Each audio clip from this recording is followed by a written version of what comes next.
اس حقیقت کا انکشاف کرتے ہوئے ایک غیر مسلم نوجوان ایک مسلمان صحابی سے گفتگو کرتے ہوئے بتایا کہ شدت پسند تنظیموں کی کوئی رائے عمل بنایا ہے شادی شدہ عورتوں کو طلاق گھریلو مظالم اور آزادی کے نام پر اور غلانے کی کوشش کی جا رہی ہے مسلمان عورتوں کو پیسہ دے کر نقاب پہنا کر اسلام کے مخالف بیانات ریکارڈ کروائی جا رہی ہے اور انہیں سوشل میڈیا پر وائرل کیا جا رہا ہے مسلمان لڑکیوں کو اور غلانے کے لیے بہت ہی خطرناک منصوبے کے تحت کام کیا جا رہا ہے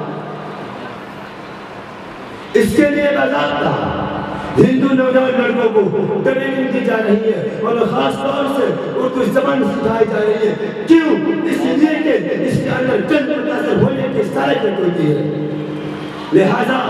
جب غیر مسلم نوجوان لڑکوں کی زبان سے اردو زبان کے الفاظ اور اشعار سنتی ہے تو فطری طور پر متاثر ہوتی ہے اور یہی سے ان کی بربادی کی داستان شروع ہو جاتی ہے آڈیو آپ کا پورا اسٹریمنگ میں مسئولہ نوجوان نے یہ بھی بتایا کہ شدت پسند تنظیموں کی جانب سے ایک مسلمان لڑکی کو گناہ کرنے کے عوض 2 لاکھ روپے کی پیشکش کی جاتی ہے ساتھ ہی یہ شرط بھی عائد کی جاتی ہے کہ 6 مہینوں سے سال بھر کے اندر لڑکی کو اس حالت میں مطالعہ کرنا ہے وہ یا تو خودکشی کر لے یا سماج میں جانے کے درد ہے مسئولہ غیر مسلم نوجوان نے جن باتوں کا انتشار کیا ہے اس سے اندازہ لگایا جا سکتا ہے دیکھنے کے لیے آئیں کہ مکسر کہ فرقہ پرست تنظیمیں مسلم لڑکیوں کو مرتد کرنے کے لیے جس قدر منصفانہ طریقہ پر سرگرم عمل ہے اے امت محمدیہ کے گھر میں دیدیوں اے قوم کی رگوں کو لہو غور کیا جائے جس اس بات کا جائزہ لیا جائے اس برائی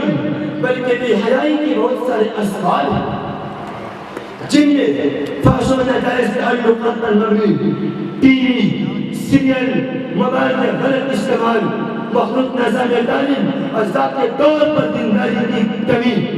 اور مخلوط ماحول کی ملازمت جس کی وجہ سے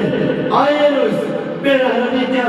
واقعات پیش آتے رہتے ہیں ان میں صدر فہرست والدین کی غیر ذمہ دارانہ رویہ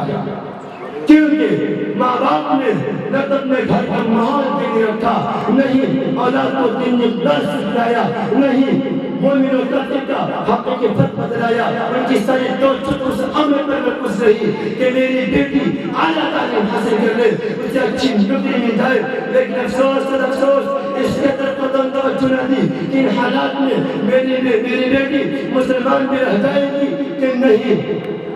ان کے دل تو صبح شام کا منگیر رہی کہ میری بیٹی ڈاکٹر بنے انجینئر بنے لیکن مومن مسلمان بھی بنے شاید اس کے بارے میں کبھی سوچا بھی نہ ہو ان کی ضرور کوشش رہی کہ میری بیٹی اچھے نمبرات حاصل کرے اسے اچھا ٹیوٹر ملے لیکن کبھی خیال کرنا گزرے اس کے طرف کہ میری بیٹی کا استاد اور ٹیچر تین حالات کا مالک ہے یا نہیں اس کے کالج یا اسکول کا نظام مخلوط ہے یا ہے ان کی اگر بیٹی امتحان میں جب نمبر سے پاس ہوگی تو سخت برہمی کا اظہار ہوگا مارنے کی دھمکی ہوگی لیکن لڑکی نماز میں کوتاہی کی ہوگی اس کے عظمتوں پہ بل نہ آئے ہوں گے ان کی ساری توجہ اس عامل پر مرکوز رہی کہ میری بچی انگریزی زبان بولنا سمجھنے لگے لیکن اس کی قدم توجہ نہ دی کہ اس کو قرآن مجید کا صرف ترجمہ ہی پڑھا دیا جائے صرف ترجمہ ہی یاد کرا دیا جائے ظاہر ہے غرض سے وہ اللہ تعالیٰ کی طرف سے سونپی گئی حقیقی ذمہ داریوں کو بھول گئے انہیں یہ بھی یاد نہیں رہا کہ اللہ اس کے رسول نے ہمارے اوپر اولاد کی کیا ذمہ داری رکھی ہے جبکہ اللہ تعالیٰ کے ارشاد ہے یا ایھا الذین آمنوا قوا انفسکم واہلیکم نارا وقودها الناس والحجارہ اے ایمان والو تم اپنے کو اپنے گھر والوں کو اس آگ سے بچاؤ جس کا ایندھن انسان اور پتھر ہے نبی کریم صلی اللہ علیہ وسلم کا فرمان ہے جس کسی بندے کو اللہ تعالیٰ رعایا کی ذمہ داری دیتا ہے اور اس کی موت اس حال میں ہوتی ہے تو رعایا کے ساتھ دھوکہ بازی کرنے والا ہے تو اللہ کی قسم جنت اس پر حرام ہو جاتی ہے، اللہ تعالیٰ جنت کو اس پر حرام کر دیتا ہے۔ صحیح بخاری اور صحیح مسلم سے روایت ہے۔ میرے محترم بزرگوں اور دوستوں، ہمارے سامعین کرام، آج میرا ہر دل شعور باپ سے سوال ہے کہ دنیا میں اس سے بڑا دھوکہ اور کیا ہو سکتا ہے کہ باپ اپنی اولاد کو دنیا کی عارضی زندگی میں کام آنے والے امور سے آشنا کرائے، آخرت کی ابدی زندگی میں کام آنے والے امور کی طرف توجہ نہ ہو، توجہ نہ دے۔ اللہ کی قسم اس سے بڑا دھوکہ اور خیانت دنیا میں اور کچھ نہیں ہے۔ لہذا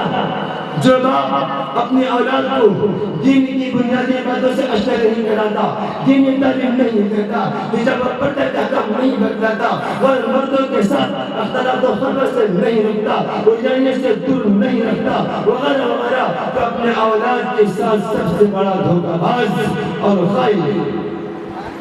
اور اگر لڑکی کوئی غلط قدم اٹھا لیتی ہے تو دنیا میں رسوائی اور ذلت، آخرت میں عذاب علیم یعنی دردناک عذاب کا مستحق سب سے زیادہ اس کا باپ